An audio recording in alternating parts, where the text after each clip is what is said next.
Good evening, welcome to my channel. I'm Dr. Paul Caritas, and today I'm going to be discussing the last of the esoteric symbols, that being salt of the Tria Prima. We've already spoken about mercury and sulfur of the Tria Prima, and on the diagram here behind me we can see sulfur over here of the Tria Prima, and then mercury of the Tria Prima, of course above and below, and in the middle we have the microcosm.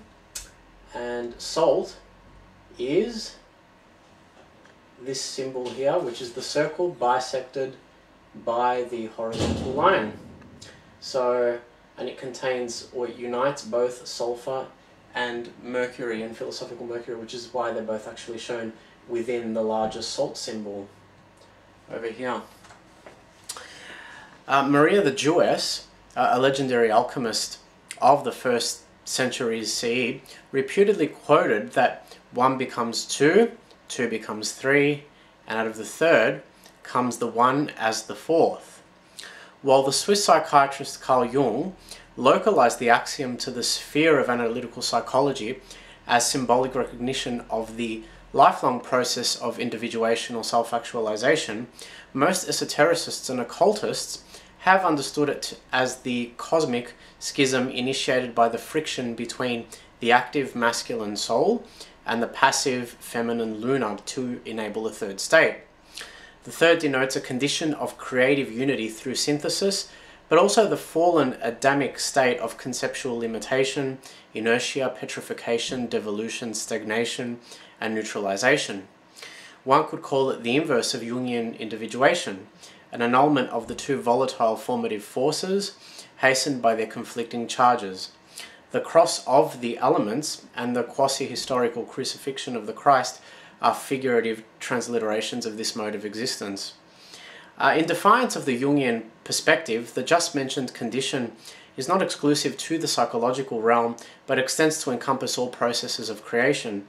The Swiss polymath Paracelsus named these three principles of primal matter: philosophical sulfur, which is soul, philosophical mercury, which is spirit, and philosophical salt, which is body.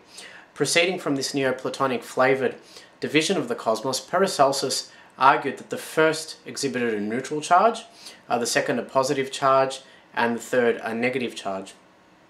Sulfur or soul is the mediating principle between spirit and body that fuses the polar opposites together for a complete life cycle of the organism or object, whilst concurrently accounting for physiognomy and growth.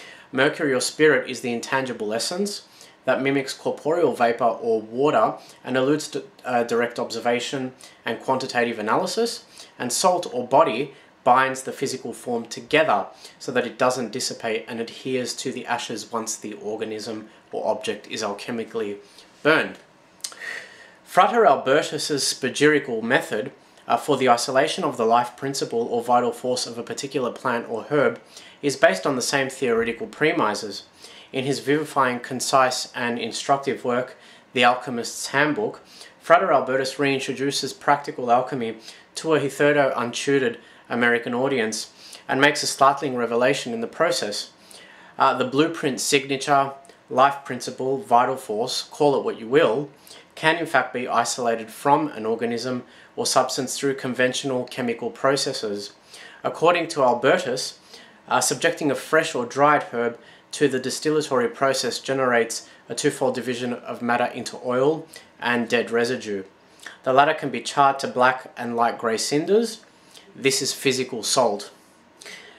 Unlike mercury, whose characteristics and vibrations are uniform across each of the three primary kingdoms, the fundamental makeup of salt is different in organisms or substances that share a particular classification. The reason for this might lie in the fact that salt carries the individual qualities of the organism, the outward and inward features which make it unique in the cosmos.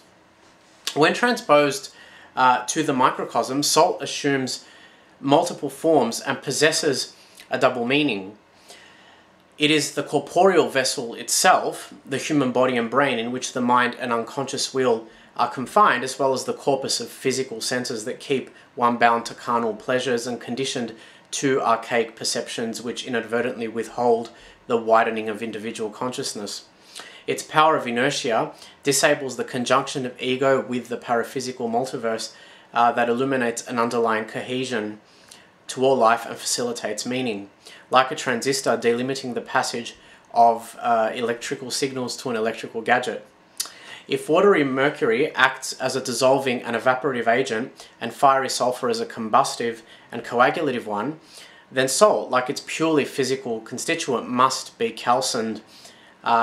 What must be the calcined ashes that delineate the contemporaneous form of the volatile spirit. In the repeated conjunctions of sulfur, which is soul, and mercury, which is spirit, that enable the alchemical movement from prima materia, the prime substance, to ultima materia, which is the ultimate substance, salt, or body, serves as the mold enabling the limitless and eternal powers to intersect and creatively unite in quite the same way that the rungs of a ladder allow one to vertically ascend along the wall of a multi-story building. In transposing this cosmic state to the human macrocosm and microcosm, we see that when hermetically purged of its egoisms, its self-centered and self-gratifying urges, and its sexually orientated lusts, the mind-body interaction facilitates contemplation of these individual fixative states by incarcerating the multifaceted field of suprapersonal psychic energy emanating from the primordial abyss of the collective cosmic psyche. One could compare salt, which is body, to a stone bridge arcing over a torrential waterway, enabling a bird's eye view of the subjectively experienced kaleidoscope of consciousness, or a digital camera which captures portraits of the same individual as he or she traverses the eternal sands of time.